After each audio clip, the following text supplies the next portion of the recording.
everyone.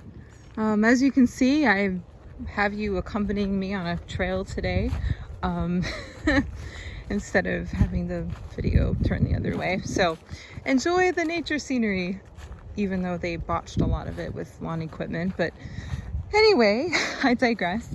So we're still here and that's okay. And I wanted to just hopefully offer some more encouragement and just, you know, throw out some more things that I'm watching personally.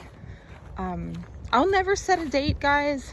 I always watch prophecy. I love watching both biblical and extra biblical prophecies, but I understand that sometimes the interpretation can be wrong, and you know, sometimes people can be wrong and our application can be wrong. So I always try to have a lot of humility when it comes to, you know, like watching certain times and certain things unfold.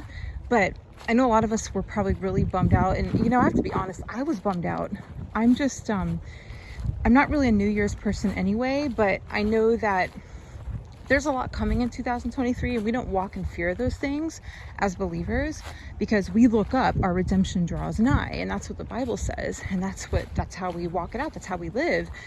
We just look up, and in the meantime, we just rely on the Lord to get our strength. And you know, I'm still watching for the Shoshani and the Kaduri prophecies to unfold, and again, a lot of that's a matter of interpretation. But what I'm going to do is post a link to Reed Bowman's latest video, and it's around the 6-minute mark. He kind of explains Shoshani and Kaduri prophecy, and he applies it kind of like on a different time frame. But for me personally, I take, you know, the Sabbath after to mean that the government is either set up in Israel or at a, like from the time that they are trying to get it set up. And obviously I was watching January 2nd because that's when the government was supposed to be ratified, but obviously it wasn't the signing of the covenant by the Antichrist, because, well, we're still here.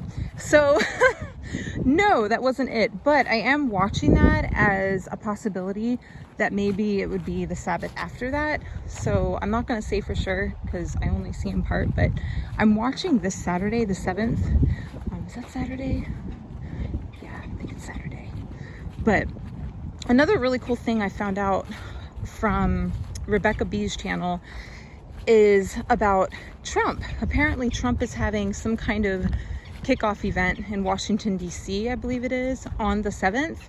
And if you've been, you know, on this channel in the most recent, you know, weeks and days, you know, I'm watching for Sister Sarah's prophecy to unfold, you know, about Trump dividing the land, and that said destruction would then come after that.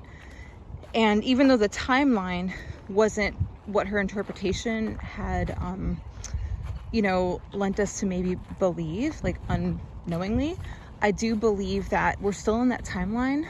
And, you know, she had a vision of the clock striking midnight, which I know a lot of people have.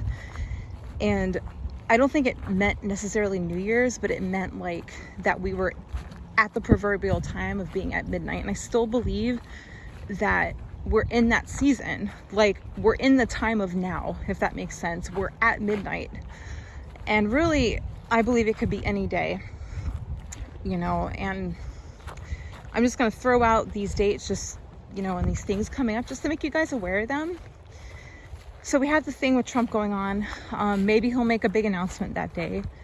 We also have a wave of energy hitting starting on January 5th. And it's not supposed to be just a wave that hits us and is done. It's supposed to continue to affect us. Now, what's really interesting about this is, well, first of all, like I mentioned in the last video, I got a dream a few months ago I believe was prophetic. And in the dream, I saw a supernova happen. And I was in tears because I knew the rapture was about to happen. So this is probably a supernova hitting us. Now, there's supposed to be 17 different waves of energy that hit throughout 2023. So is there a chance maybe this wouldn't be the supernova? Well, maybe. I can't tell you that, but because I really don't know. But what I can tell you is I'm watching it very closely. And another reason why I'm really just keeping an eye on January 5th and around that time is that I've heard at least several dreams of the rapture happening at a time when the skies are all like multicolored. And I know it's already happening in a lot of places because we're getting a lot of radiation going through our atmosphere, causing auroras in different places, and it's happening like to a degree it's never happened. But as all this radiation comes just like pouring down on us, it's a strong possibility that, you know, we might see that across the whole world. So I think that's something that's definitely worth watching.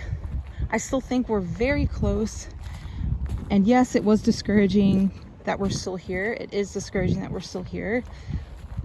But, you know, I really encourage you to listen to the Mike from Around the World broadcast. And actually, John Traczyk, I always say his name wrong, Traczzyk, just put up a video that is like a summary of Mike from Around the World, like what he talked about this last Thursday.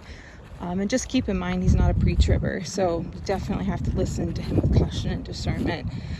I just believe we're here, brothers and sisters. I can't tell you what day, but my eyes are peeled. I believe that the tribulation is starting at the very beginning of 2023.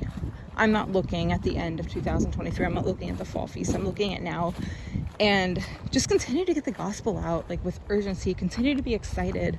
Continue, you know, looking for the Lord and occupying and redeeming. And just know that our redemption really does draw near. And I hope that this encourages somebody.